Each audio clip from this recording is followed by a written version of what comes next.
بسم اللہ الرحمن الرحیم۔ ناظرین، پروگرام کرنٹ افیئر کے ساتھ آپ کا میزبان سید آصف علی حمدانی حاضر خدمت ہے۔ ناظرین، کل وفاقی کابینہ کا اجلاس تھا اور بجٹ جو ہے وہ پیش کر دیا گیا ہے۔ بجٹ کی صورتحال یہ ہے کہ عوام کو ایک مرتبہ پھر ٹیکسز کی بھرمار کا سامنا کرنا پڑے گا۔ بظاہر تو یہ بتا رہے ہیں کہ جی کوئی نیا ٹیکس نہیں لگایا گیا ہے، اور نہ ہی یہ کہہ رہے ہیں جی کہ ہم نے کسی ٹیکس کو ریوائز کیا ہے، وہی پرانے ٹیکس ہیں۔ لیکن بہت ساری چیزیں جو ہیں وہ آپ سے شیئر کرنا لازمی ہے، کیونکہ بحیثیت پاکستانی ہر ایک کا یہ فرض بنتا ہے کہ اس کو پتہ ہو کہ آنے والے دنوں میں اس کو کن کن مشکلات کا سامنا کرنا پڑے گا۔ کھانے پینے کی اشیاء سے ہم ابتدا کرتے ہیں۔ چینی کی قیمت جو ہے وہ ٹیکس بڑھا دیا گیا، اور چینی کی قیمت آئندہ آنے والے دنوں میں آپ کو جو ہے وہ چینی مہنگی ملے گی۔ اسی طریقے سے جو ہے وہ چائے، جو پاکستانی ہر سال اربوں روپے کی چائے پیتے ہیں، چائے کے اوپر بھی جو ہے وہ سیلز ٹیکس بڑھا دیا گیا ہے، اور چائے بھی آپ کو مہنگی ملے گی۔ اس کے علاوہ جو اور ٹیکسز ہیں وہ بے شمار ٹیکسز نئے لگائے گئے ہیں۔ جو ٹرانزیکشن ہے اس کے اوپر ٹیکسز ہیں، فائلر نان فائلر کے اوپر ٹیکسز ہیں، اور جو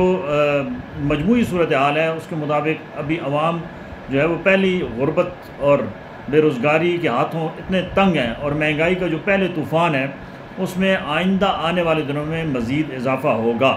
اس بجٹ کے اثرات جو ہیں وہ اگلے چند ماہ میں آپ کو دیکھنے کو ملیں گے۔ بجلی کی قیمت بڑھا دی گئی ہے آلریڈی۔ اسی طریقے سے جو ہے وہ آپ کو اگلے چند روز میں جو پیٹرولیم مصنوعات ہیں اس میں بھی ہوشربا اضافہ ہوتا ہوا نظر آئے گا۔ اس بجٹ کے اندر جو سب سے بڑا ظلم یہ کیا گیا ہے کہ جو پراپرٹی ہے اس کے اوپر جو ہے وہ ٹیکس کی ریشو بڑھا دی گئی ہے۔ نان فائلر کے لیے جو ہے وہ 12 سے 15% کر دیا گیا ہے، جبکہ جو فائلر ہے اس کا 12 سے 15% ہے، اور جو نان فائلر ہے اس کا تو 45% تک مختلف سٹیٹس کے مطابق جو ہے وہ ٹیکسز نئے لگا دیے گئے ہیں، جس سے پراپرٹی کی خرید و فروخت اور اس سے منسلک 32 انڈسٹریز ہیں پراپرٹی کی، اور یہ نااہل حکومت کا یہ فیصلہ ہے کہ پراپرٹی پہ ٹیکس لگا رہے ہیں۔ پہلی پراپرٹی کا کاروبار پچھلے 2-3 سال سے بری طرح متاثر ہو چکا ہے، اور انویسٹروں اور فارن انویسٹمنٹ رک چکی ہے، اور جو سوسائٹیز ہیں، جو مختلف بڑے بڑے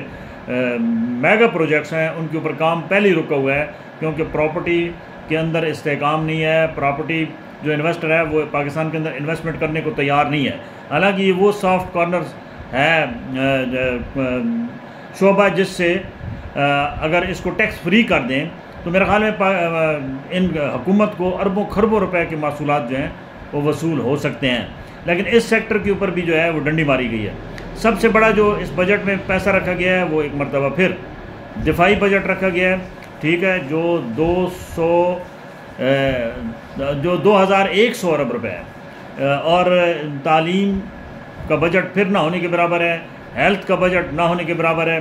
اور غیر ضروری اخراجات جو ہیں وہ یہ گورنمنٹ بری طرح سادگی اپنانے میں اور غیر ضروری اخراجات کم کرنے میں حکومت بری طرح ناکام ہو چکی ہے۔ ان کی کارکردگی کا جائزہ لیں تو اگرچہ مریم نواز بہت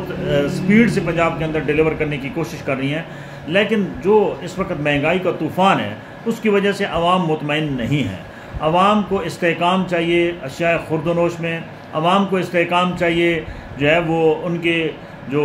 بجٹ ہے اس کے مطابق، تاکہ ان کی زندگی سکون کے ساتھ گزر سکے۔ اور ابھی دیکھیں کتنا بڑا ایک اور انہوں نے سمجھ لو کہ مذاق کیا ہے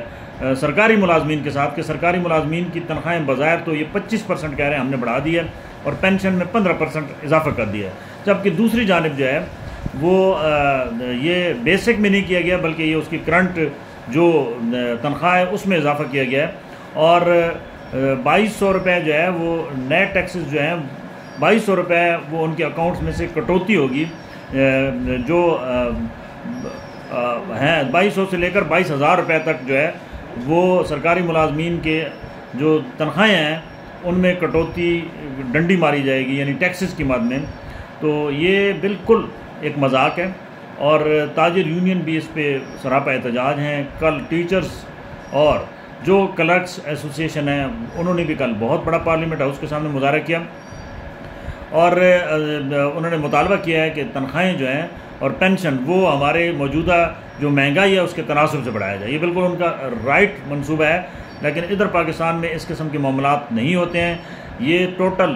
بجٹ جو بھی آتا ہے وہ لفظوں کا ہیر پھیر ہوتا ہے اور عوام کو سوائے جو ہے وہ ذلالت، سوائے مہنگائی کے مزید بم گرانے کہ عوام کو کچھ حاصل وصولی نہیں ہے. اور عوام ہر دفعہ آس امید لگائے بیٹھتے ہیں کہ اس دفعہ بجٹ کے اندر شاید ان کی زندگی کے اندر کچھ آسانیاں پیدا کی جائیں گی، لیکن ایسا ہونے والا کچھ نہیں ہے. عوام تیار رہے کیونکہ بجلی کا جو شارٹ فال ہے وہ بھی بڑھ چکا ہے، بجلی کی قیمتیں بڑھ چکی ہیں. جو اگلے آپ کو بل آئیں گے ان میں اضافہ ہوگا اور آپ دیکھیں گے کہ یہ بہت مشکل ہوگا. اور لوڈ شیڈنگ کا بھی جو ہے وہ دورانیہ بڑھا دیا گیا ہے. لہٰذا ضرورت اس عمر کی ہے کہ حکومت کو چاہیے کہ یہ اس جو بجٹ پیش کیا ہے اس پہ نظر ثانی کریں، دفاعی بجٹ کو کم کریں، اور سب سے زیادہ جو ہے اس وقت ضرورت ہے کہ روزمرہ کی معمولات کی جو اشیاء خرد و نوش ہیں، جو یوٹیلٹی بلز ہیں، اس کے اوپر سبسڈی دی جائے، اور سرکاری ملازمین کی جو کٹوتی کا 2200 سے لے کر 22,000 روپے تک مختلف وہ کیٹیگریز ہیں اس کے اوپر نظر ثانی کی جائے، اس کو ختم کیا جائے. اور 5 سال کے لیے خدارہ اس پراپرٹی کو جو ہے وہ ٹیکس فری کر دیں، خرید و فروخت کو، تاکہ پاکستان کے اندر پیسے کی ریل پہ لو، فارن انویسٹر پاکستان آئے اور اسی سے آپ کی معیشت کا پہیہ بھی چلے گا. دیکھیں معاشی استحکام اس ملک کے اندر اس وقت تک نہیں آ سکتا جب تک آپ انڈسٹریز ایریاز کو ٹیکس فری نہیں کریں گے، جب تک آپ ٹریڈ کو نہیں بڑھائیں گے. اس وقت تک یہ مصنوعی انڈیکیٹر جو بھی آپ بنا رہے ہیں، یہ روزانہ جو بھتے کی صورت میں پیسے یوٹیلٹی بل سے یا پیٹرولیم مصنوعات سے وصول کر رہے ہیں، اس کا زیادہ دیر چلنا بہت مشکل ہے. یہ پائیدار حل نہیں ہے اور یہ آنے والے دنوں میں حکومت کو بہت جو ہے وہ احتجاج کا بھی سامنا کرنا پڑے گا، کیونکہ ظاہری بات ہے لوگوں کے پاس کھانے کے لیے پیسے نہیں ہوں گے، لوگوں کے لیے دوائی کے پیسے نہیں ہوں گے، لوگوں کے پاس بچوں کو پڑھانے کے لیے پیسے نہیں ہوں گے. تو پھر کیا ہوگا؟ مجبوراً لوگ باہر نکلیں گے اور یہ جو ہے وہ پارلیمنٹ ہاؤس تک بھی آ سکتے ہیں. دوسری جانب اپوزیشن جماعتوں نے اس بجٹ کو مسترد کرتے ہوئے کہا ہے کہ یہ غریب کش بجٹ ہے اور جو ہے یہ تمام ٹیکسز واپس لیے جائیں اور عوام کو سبسڈی دی جائے کھانے پینے کی اشیاء پہ. اس کے بعد جو ہے وہ پیٹرولیم مصنوعات کی جو لیوی بڑھائی ہے اس کو ختم کیا جائے، تاکہ زیادہ سے زیادہ جو ہے وہ بیرون جو اس وقت بین الاقوامی سطح پہ تیل نچلی ترین سطح پہ ہے، لیکن پاکستان میں ابھی حالات وہیں کے وہیں ہیں. تو